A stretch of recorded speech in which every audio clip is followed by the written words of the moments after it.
time to start work on the seat and investigate what's wrong with it. Because it looks like we need a complete rear axle, a tail light, and from what it seems like, that's all we need. But upon further investigation, like always, we find further stuff we need, because this stuff never goes to plan. And we need to commence the investigation. So let's get it jacked up, find out exactly what's wrong with it. Jack is even the same colour as the car. This is how prepared I was for this season. A lot of Mercedes and BMWs are 17mm for the bolts on the tyres and the wheel. Let's check if this one is 17 as well. And it is 17.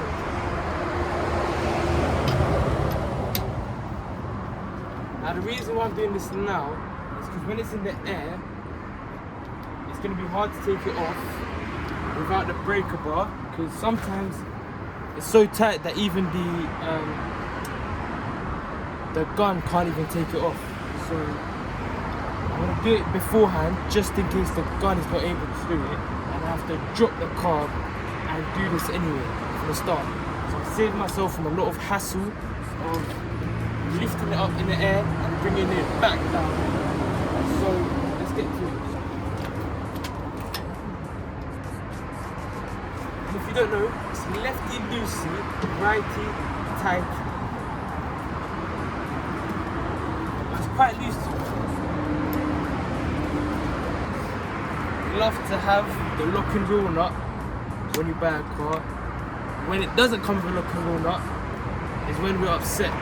As a crash car specialist, if it doesn't come with this, it's just a tedious process of getting this. So it's a good thing we have it. Let's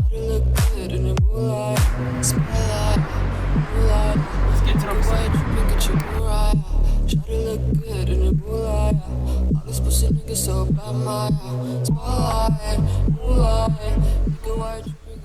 It's good to always have something on the floor when you're laying down, you're going underneath a car, because one, your clothes are going to get dirty, but the main thing is you don't want no ants going up your clothes or spiders. When you take it off or you get bitten, you look and there's a fat spider there. So make sure you've got something there. And right now I'm just jacking the car up, and I haven't got a best jack, I've got a manual one, the very slim ones that you find in the back of your car, but I've got to do with what I've got, and this is what I've got. So let's jack it up and see what I can find. So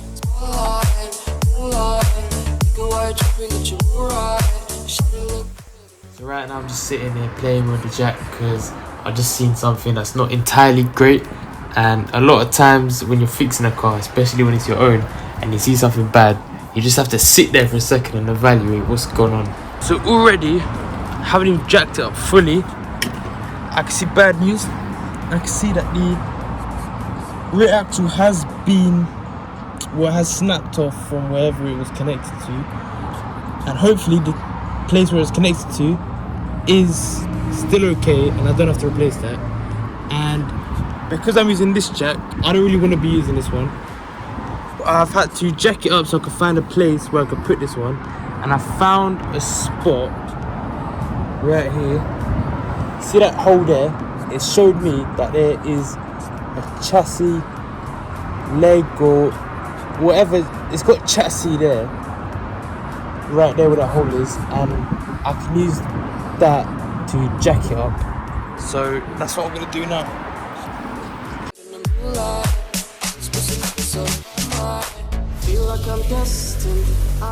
I trust this jack a lot more than I trust the silver one, because this is less likely to snap off. So I'm just going to jack it up using this one for the rest of the way, because I do need it very high to be taking the rear axle off.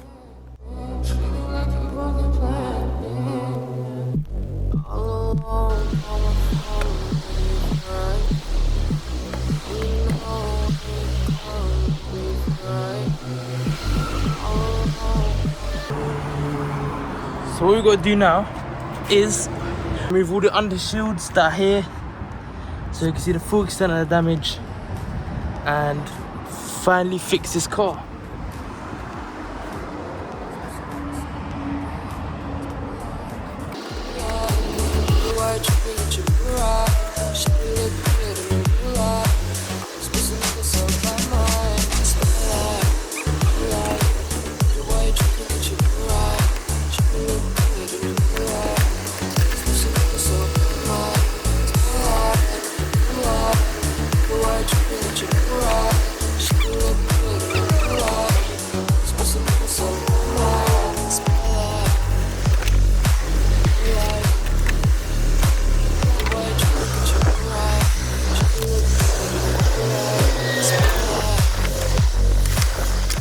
So to jack up the other side, I'm gonna have to put a jack stand somewhere first and then take that off.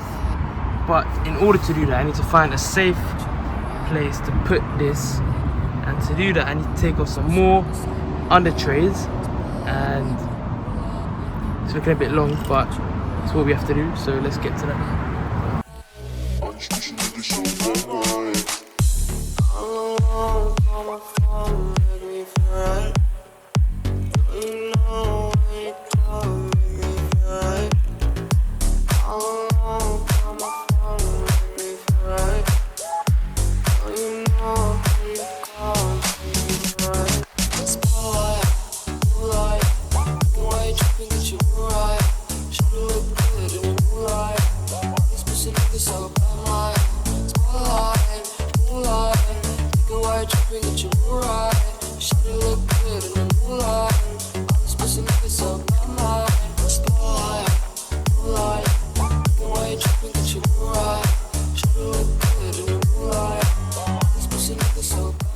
So I've got to push this all the way down here in order to jack up that side. So to do that I have to press down on it. And I might as well do a cheeky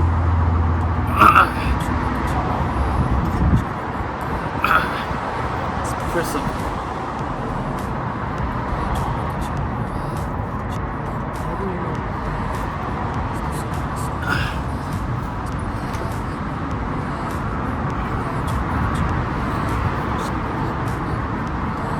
And yet again, another point where I'm just confused, and in my head I'm thinking, why am I even here? What am I doing? But let's get to it.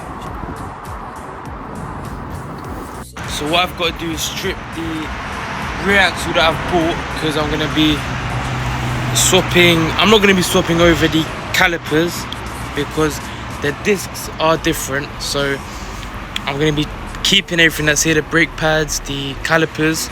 So I need to strip this of the calipers and the brake discs and the shocks. I've got new shocks over, it's in the tailgate, but I'm going to be replacing the shocks as well, because those ones I can't use, and these ones they're not great. So I've got new shocks, and I think the springs are alright.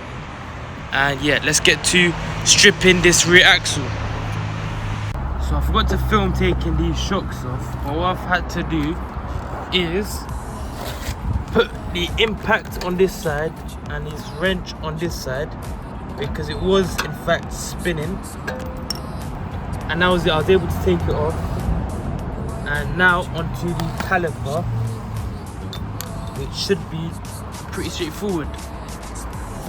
So because the bit on this does not fit on the end of that, it doesn't fit on, what I have to do is get an attachment, fit it onto here, and then fit this onto the impact, and it should be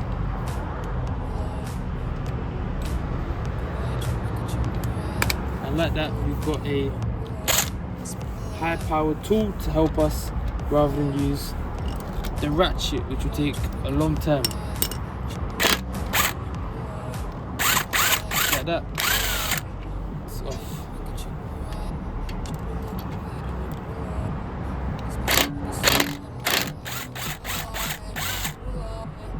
That's off. Did I need to take that off? I don't know if I needed to take that off. I don't think I needed to.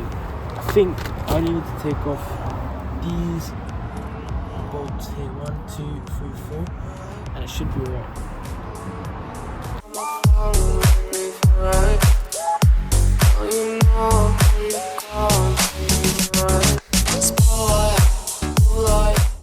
just as I said earlier, the gun is not able to open the bolt when it's too tight, so I've had to come over the breaker bar and just loosen it a bit so the gun can just whiz it off, and that's the fun part.